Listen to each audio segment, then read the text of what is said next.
to Stand Up Upstate's latest episode. We're going to be focusing on data centers tonight. My name is Nick. I'm Anna. And we've already completed one interview with an activist out of Spartanburg. And there were several topics covered there: transparency, what job creation really looks like, how our resources are being handled in terms of what we're giving up and what we're getting in terms of money, where that money goes, and how you can be involved if data centers are an important issue to you. We talked to our local boots on the ground man in Spartanburg, Allison of the No Data Centers in Spartanburg Facebook group, about how it's affecting the area locally and ways to get involved. Going forward, as a follow-up, we plan on having a meeting with Emily White from the Southern Environmental Law Center. And then I'm sure we'll get into the nitty-gritty and the mud of the environmental issues that come with data centers. How exciting. This is such a hot topic. I know many of you are going to be motivated about data centers and how it affects your community. So buckle in, get ready to stand up. This is something that's going to impact all of us in the Upstate. Thank you for joining us. Okay. Today on Stand Up Upstate, we are talking to Allison from the No Data Centers in Spartanburg Facebook group. Thank you so much for joining us, Eric. Thank you for having me. My pleasure. Thank you. Yeah. What was it that got you involved in the data center issue? Purely from a concern for people standpoint. Late last year, I discovered there possibly was data centers coming to Spartanburg County. And there was this code name, Project Spero. Everything seemed to be shrouded in secrecy. And I'm a Spartanburg guy, and so it was purely born out of a concern for people. Once I started learning the facts about data centers and their systems and things. So I actually feel like this topic is somewhat under promoted overall. Like when we started talking about this on the podcast and data centers, I had to like just my regular sort of news watching did not prepare me for any level of this knowledge. I had to go digging. So for someone who has no idea what it is that we're talking about, how would you best describe a data center? So in layman's term, a data center is basically a technology warehouse where the data center is the tech landlord. They rent out the infrastructure and the servers for the people who need the infrastructure, the software people. So a building filled with servers that processes information, relays information, and it's these days it's pretty instantaneous. To your knowledge, is there a reason why Spartanburg specifically? I do not know why Spartanburg specifically. I believe it's because we have very low regulations. We have very welcoming local representatives to that industry. So I think the data center companies themselves see Spartanburg as a ripe opportunity for them with a little pushback. Gotcha. And it's overall, like, it's not just happening here. It's a national issue. I mean, there's a lot of groups that use data and everything goes into the cloud, which is not a cloud. So it's got to be stored somewhere. So yes. It's something that's happening nationwide. Yes, there's a sudden proliferation of the hyperscale AI data centers.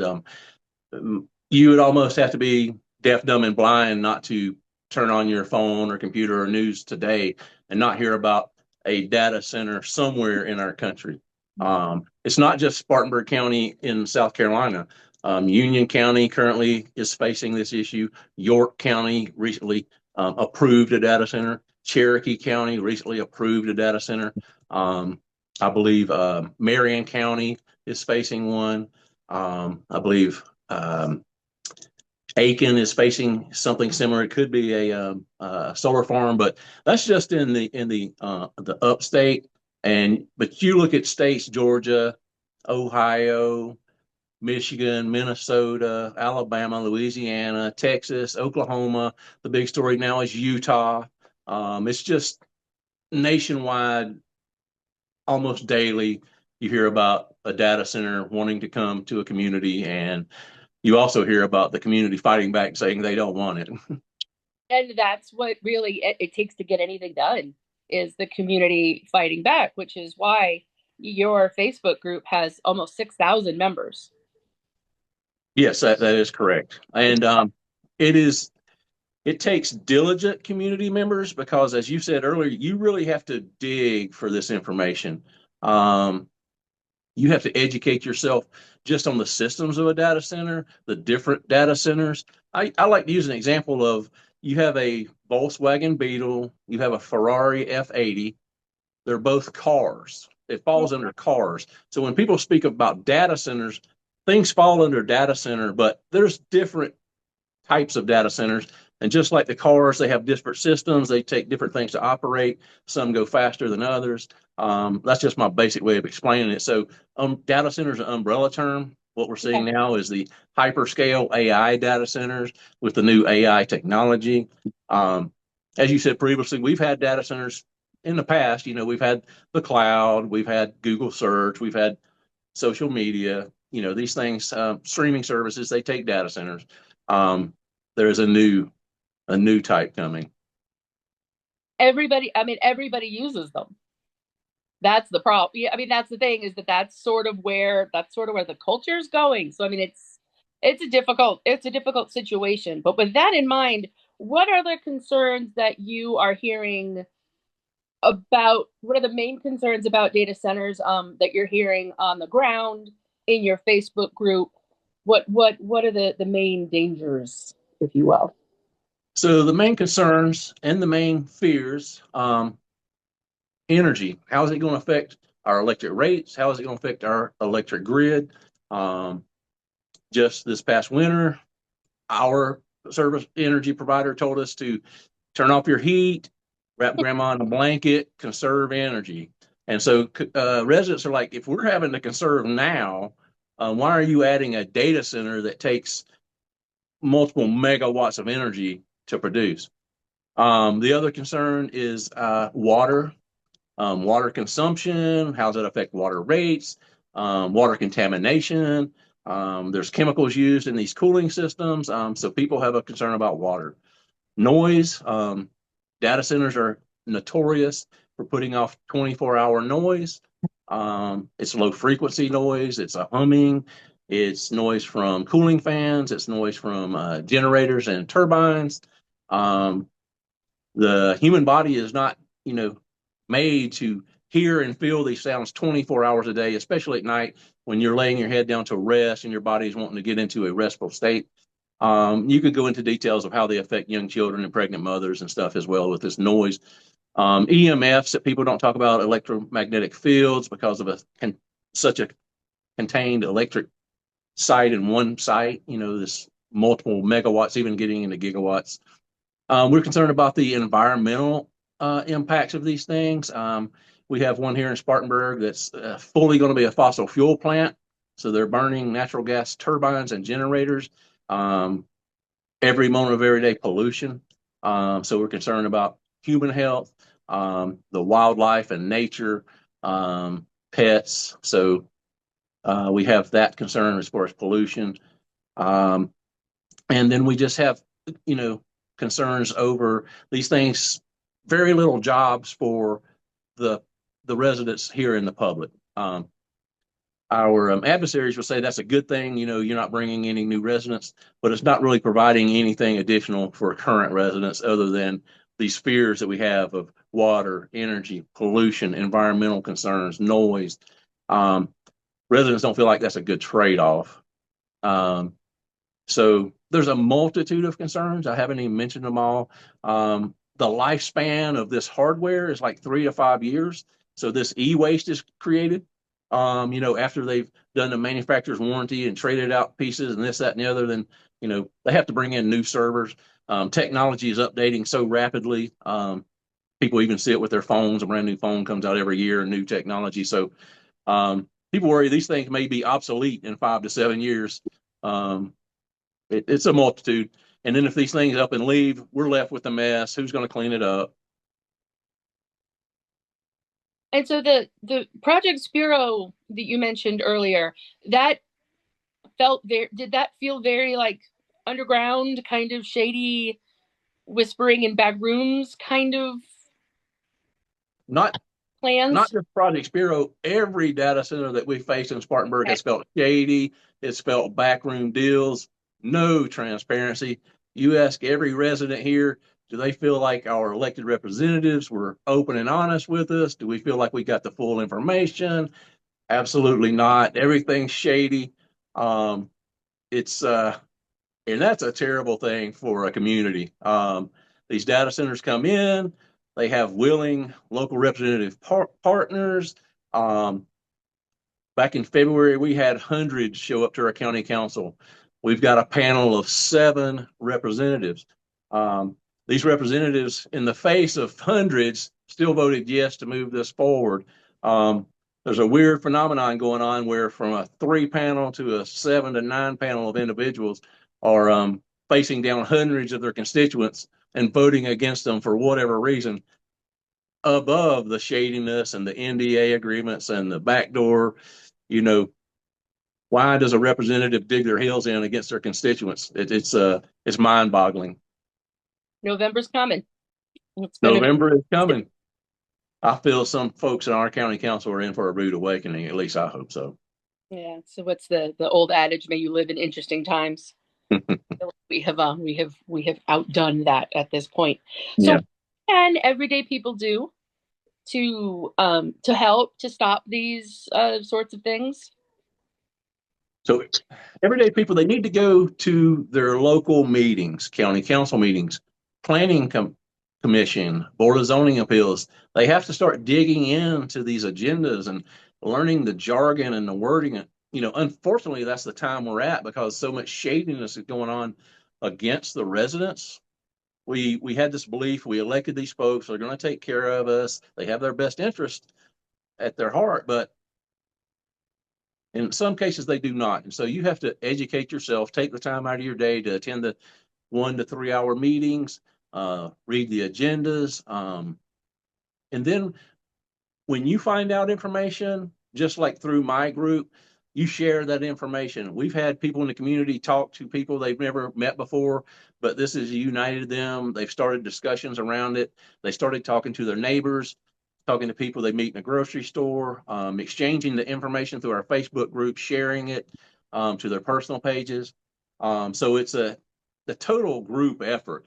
I work with a core of probably 10 to 12 people who really dug in on research and, spending 16 to 18 hours a day trying to learn everything they could as rapid as they could. And then just the community at large coming together, sharing the information, asking us questions, beginning to reach out personally to their prospective district representatives, making phone calls. You just have to be engaged, educate yourself, get factual information. We're not out here trying to fear monger. It does no good to just make people afraid if the information is not correct. You just lose all credibility. So I always employ people to, do your own research. If I put something out, if you see someone else put something out, if another group shares something, do your own research on it. Most your average day resident has never studied up on data centers. They never felt like they needed to. They've never been fully engaged in their, local county councils. They just kind of had faith. Sorry, we got lazy on engaging in our civic duty. But engagement, going to the meetings, asking questions of your representatives, holding those folks accountable, communicating to other residents, joining a group like mine to share information. And it's just, it's been an amazing thing to see the community of my community of Spartanburg County come together when it was the largest crowd of attendees at a county council meeting in February that they've had in decades, maybe in forever. Doing the work. That's everything that we have talked about. The answer on how to fix it always seems to be get involved, get educated, and talk to people. That's it, pretty much in a nutshell. it feels like the core to everything at this point. So this is your chance to plug the Facebook group. Is that the best way to get involved and get engaged with people? In my area, yes, it is. My Facebook group is called No Data Centers in Spartanburg. It is a Facebook group, not the page. And I also want to encourage other people to join my partner group. It's a private group called Power Grid Spartanburg. Emery Caraviello is the admin of that. She has been my silent partner. She works in the background. Her group is private, so she doesn't get as much public recognition. But join that group, and we work together daily, always in communication. Like I said, I work with a core of about 10 to 12 people who are very diligent on this. I don't want to mention them by name because I'm sure I'll forget some of their names right now, but I just want them to know I appreciate it. But yeah, join my group and Power Grid Spartanburg. We try to put out as much detailed information as possible. We put out the information on the meetings, the county council meetings, planning commission meetings, board of zoning appeal meetings, anything that we feel like is important for them to attend. We have coming up on June 25th, our most recent data center that's currently being built here has applied for an upscaling of power from 48 megawatts to jump to 450 megawatts. And that includes 11 more natural gas turbines on top of generators. So they had to request an air permit.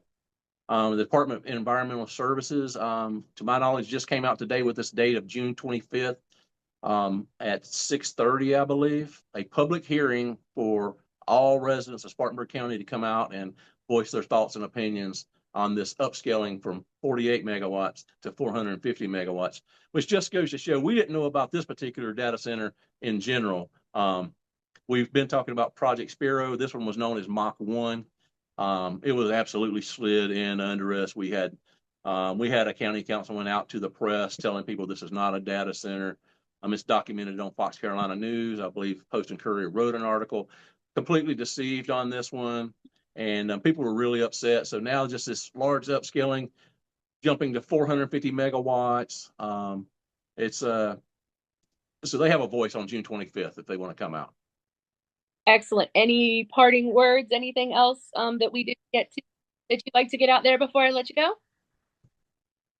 My words are for elected representatives. Listen to your people. If they do not want a project, put your one opinion aside. Listen to your constituents. You're there to represent them. That's what everybody that I talk to in the community, we want our representatives to be representative of us and what we want. And go vote. Excellent. Eric, Allison, thank you so much for being with us today. We really appreciate it. Hey, I appreciate you. Thank you for the time. Wow, there's a lot going on here. How did you feel in that interview?